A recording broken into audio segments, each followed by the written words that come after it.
and welcome to the next episode in our Aurora Flex C# tutorial series. In this episode, I'm going to be going over the class design window, the interface for it, and just give a general tutorial for how things work. I will not be going into individual ship design or how any of that works, but rather the mechanics behind class design and the interface revolving around it. As such, if you do want to get some ship design tips, I suggest checking out either my Let's Play series, my conventional starting step series, or my class design playlist on YouTube, which should be in the description below, and I will make sure to put it in the description below. So let's get right to it. The class design window is where you design all of your ships as well as stations. You are not able to design point defense centers anymore, or planetary defense centers, as that has been removed from C# once it was created and brought to light, and VB6 was got rid of. So let's go through the interface real quick. Over here, you're going to find where you can switch race. You're going to find all of the classes you currently have designed. You can check to see obsolete classes. You can show civilian classes that you have. So boom, boom, boom. And that is generally what that is. And one sec. And each different class will have multiple ship designs under it. So I have a geological survey vessel class, and then I have a discovery and a discovery Mark II. So yeah, there you go. Then over here, we have various things. So we're going to do this from left to right. So over here we have all of your race components, which are components that you have designed or created that allow you to add them to the ship. So if I wanted to create a new design, I could then add an engine by double clicking, and that will add one of the engines. You can also set it to 5, so you can create 5 at a time, etc. And this will add it to the overall design.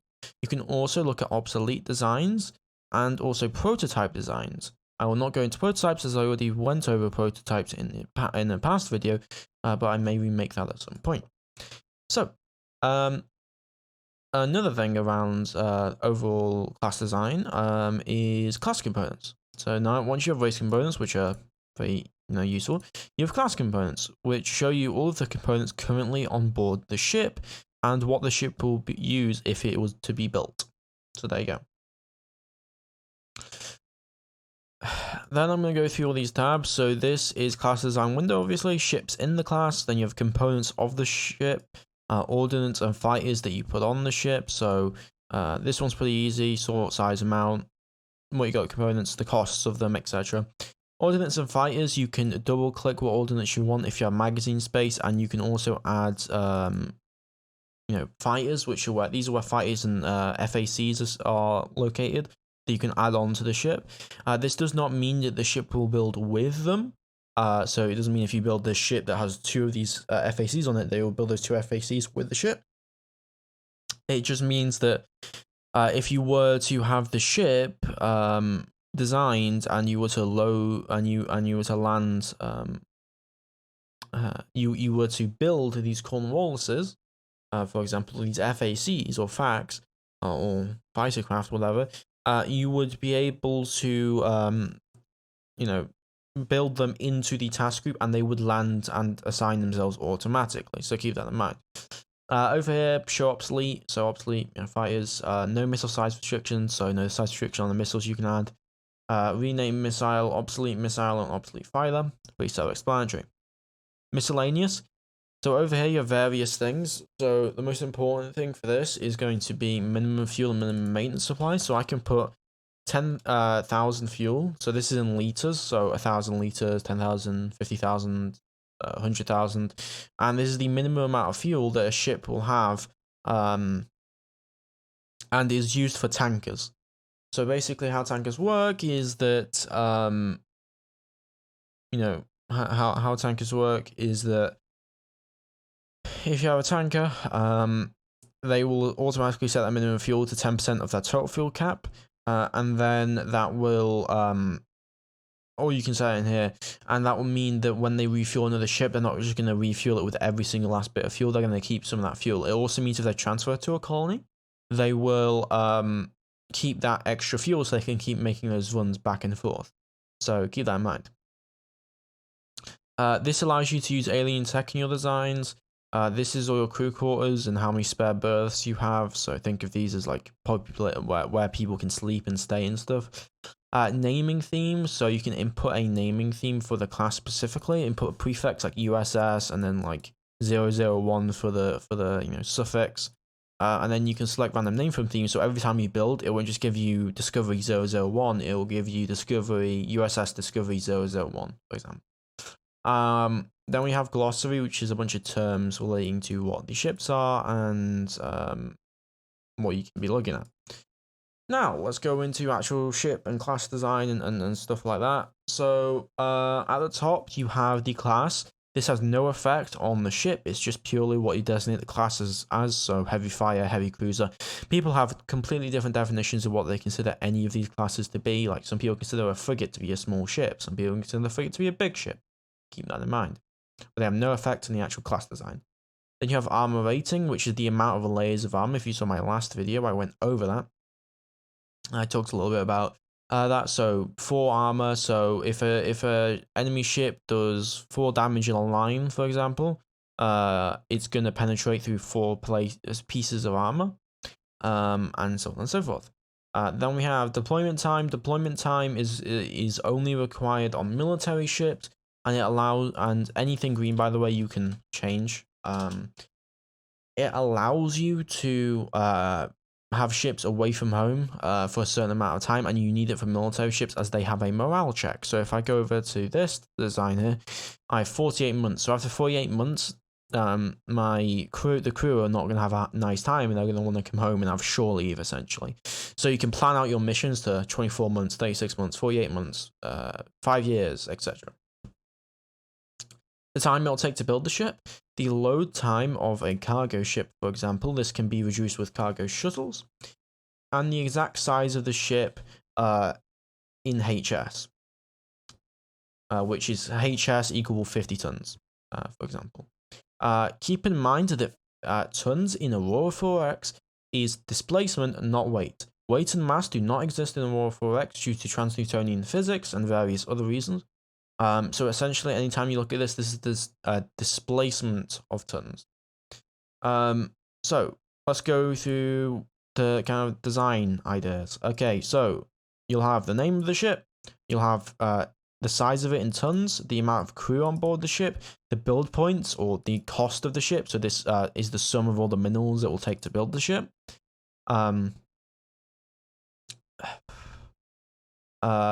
The thermal and EM, and also target cross section. So target cross section, I'm looking at myself much. This can be reduced by stealth ships though, so keep that in mind. Then you have thermal and EM sensor capabilities that it will give off. So it'll give off 375. So it's not sensor capabilities, it's the thermal signature it will give off as it travels. You then have the speed of the ship, the jump rating, so it can have a squadron size of 3 and it can jump 50,000 kilometers from jump point. That's only for jump ships. The amount of armor on the ship, the shields on board the ship, the hits to kill the ship, 61. The sensors, so this is going to be thermal, EM, I think it's thermal, EM, then it's geological and gravitational. Then you have damage control rating, and then you have points protection value, which is the amount of protection value it provides to the system. Then you have the maintenance life, so 4.37 years before the clock goes above and it starts murdering itself. The amount of maintenance supplies on board the ship that it will need to repair itself with. The average yearly failure rate. So it will every year have an average yearly failure rate of 75%. The average failure rate every I think it's 5 days or construction cycle. It should be about 5 days. And that's 1%. And then we have what was that? 1 year, 5 year, 702. But I do not know what these exactly are. But yeah, I think this is the amount of maintenance supplies that we use in overhaul or something like that. Max repair, so the maximum amount of MSP it will take to repair a singular component. The rank of officer that will be acquired, so like lieutenant commander over here, like Roman stuff like Triarch. The control rating of that commander, which is 1, or the amount that's needed, and then all of the different types of stuff, the command and control systems on it. The current intended deployment time, then the morale check required. Then you'll have jump drives in this area. Then you'll have engines and fuel capacity. You'll have weapons and all of that stuff. And then you'll have hangars and then active search sensors. So if I bring up this, you'll see. So I have weapons, missiles, active sensors, ion drive, jump. All of this goes accordingly to that. So there you go. That's kind of an overview of all of the class design stuff for like what it all means. Then over here we have all of these buttons. Collier allows the ship to be specially designated for collier transport, which is ordnance or missile transport.